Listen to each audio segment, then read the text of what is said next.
Elves on my shop in Mexico. Hello everybody, I am Mike from Mexico City. I have a business here in Mexico City, a tattoo shop. Today we learned we have elves in the shop. Ever since we arrived to this house, strange things have happened. Things get lost and reappear later. Things move by its own. 2 weeks ago a tattooer brought their little cat to the studio for a day because they were fumigating his house. He brought cat food and all the cat things. We clean very well the studio every day. And today we found a cat food trail in the house kitchen. We were all day drawing in the kitchen. That's where we have all the desks to draw, and there were no croquettes there. And when we were about to leave we found a little trail of 6 cat croquettes perfectly aligned and spaced between them. We started investigating and all dictates that we share house with a type of Mexican elf called a Lux's, Mayan elf, which is a type of elf who can't be kicked out or removed from the house. It was his house before than our shop. They will remain forever in that house.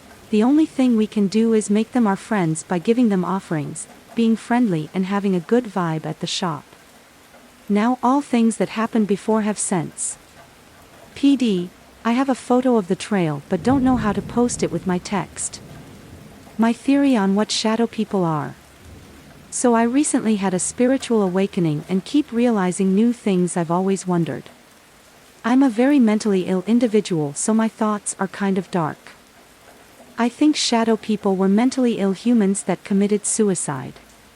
They suffered being here, so they come back and get their revenge/scare people here with their darkness.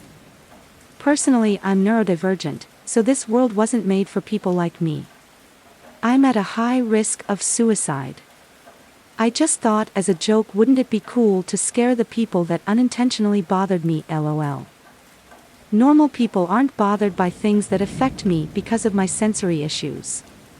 It's a living nightmare for me. I live in headphones. I feel bitter towards the world. Long story short, I think I'll become a shadow person, if I off myself.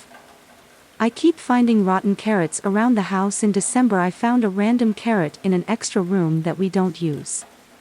It was under the blanket in the bed. The bed was perfectly made and untouched, though I thought maybe my dog brought it, so I thought nothing of it.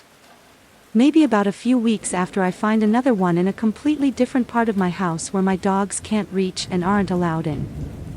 A few weeks later the same thing happens, but I find it on a table in the kitchen.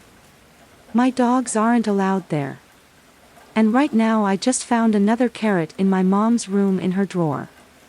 My dog has never been upstairs, in mom's room or my room. I am going crazy. I don't know what it means. I don't have siblings. It's just me and my mom in the whole house. What does it mean? Because I'm tired of finding carrots. Also, they are all rotten old carrots. Please, what could this mean? My husband came home last night, except he didn't. I was working at home, and he had gone into his office. I worked later than usual, and when I heard him arrive home, as I was about to finish, I didn't go down to greet him. I thought it a bit odd he didn't call up to me, but figured he realized I was still working, so didn't want to disturb me. When I finished working about 20 minutes later and went downstairs, he wasn't there, so I assumed he must have popped back out for something. When he arrived back, I apologized for not coming down the first time. He looked confused, and said he'd only just got back because he'd been held up. I clear as day heard the front door open and close and him dump his stuff down. I remember being pleased he'd remembered his key because he usually forgets. Then this evening, at around the same time, my motion-activated light-up cat ball went off twice with no one anywhere near it. I am a huge skeptic, but it's been an odd 2 days. My nan visited me on my birthday. My nan died pretty suddenly last December. We were all absolutely heartbroken by it. My mum bought me a light-up bauble that you twist to turn on. On the bauble was a photo of me, my nan and my dad. It remained turned off for a few weeks and untouched on my bedside table. I woke up on my birthday and the bauble was lit up. My husband swears he didn't touch it and it was definitely off when I went to sleep the night before. It really made me tear up, and I truly believe that it was my nan. Family and paranormal. It was early August on a Mon night. I went to bed after watching my wrestling. I had my eyes closed to fall asleep. I saw a very bright light. I originally thought it was a car's headlights or the light at the house across the street. So I opened my eyes and saw my grandpa sitting on the other side of my bed. He was back to health after battling Alzheimer's and Parkinson's disease. He said that everything is good and that he is watching over me. I used to see someone in my room at night a long time ago. When I was around 6 years old, I would sometimes see someone who looked like my dad in my room while I was sleeping. I would wake up at around midnight with a little light shining through my window, and I would see someone standing in the middle of the room in his underwear. I don't remember what kind of expression was on his face, but I remember he would be standing right in front of my dresser facing the side of my bed. I would say something like, "Daddy," or "What time is it?" But he wouldn't respond. I would close my eyes for a little bit and try to fall back asleep. But when I opened them again, he would be gone. This kind of thing would happen a couple times a week for maybe a month and then kind of just stopped. I don't know if this was my tired imagination at night, or if it was a dream, or if there was actually someone in my room. Sometimes I see shadow people, but they're not evil, so recently I started seeing shadow people again. I see them a lot clearer than before. I call them shadow people, but honestly I have no idea what they are. At times I can see height and hair, but that's about it. There have been times the shadows were holding hands. I can see them at any time of the day. They don't talk or bother me. So it's not like I'm afraid of them. I just don't understand why I can see them if I can't help them. Just feels odd. I just got up from the couch and someone was sitting next to where I was sitting. It was strikingly, clearly discernible through my peripheral vision. Unmistakable. Like, I could make out the dark hair, the shoulders. It was facing forward, hands on its knee. I was to its left, getting up off the couch while turning. As freaky as it was, I kind of feel deep inside like these things are natural occurrences. Like, there are unseen people living around us all the time.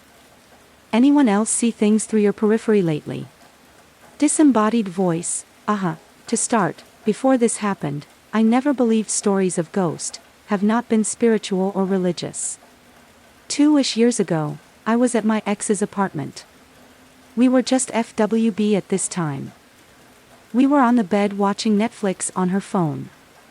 I heard what sounded like a man's voice at the foot of the bed say, like saying yeah, or acknowledging something. I didn't respond at all. I knew I heard something odd but didn't want to pay attention to it. Maybe I'm just hearing something. After 5 seconds, my ex said, "What was that?"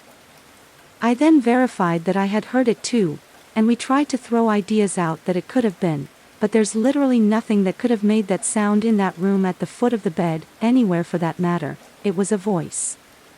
Not that exciting, that's the end of it.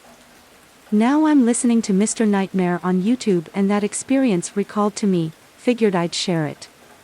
My interest is piqued in diving into the subject more. Signs from my best friend. I just had a very graphic dream that my little sister tried to commit suicide. And a couple of weeks ago I had a dream where she died. I think this is connected to my best friend who suddenly passed away last year. We basically grew up together and she was like a sister to me. In the first couple of days after her passing, my dog was acting like a complete lunatic. Barking at nothing, jumping, running around, and suddenly he stopped. In 4 days it will be 1 year since she passed, and since a couple of days my dog is acting the exact same way again. Like he's uneasy or something. I am very skeptical when it comes to stuff like this, but I can't help but feel like this means something.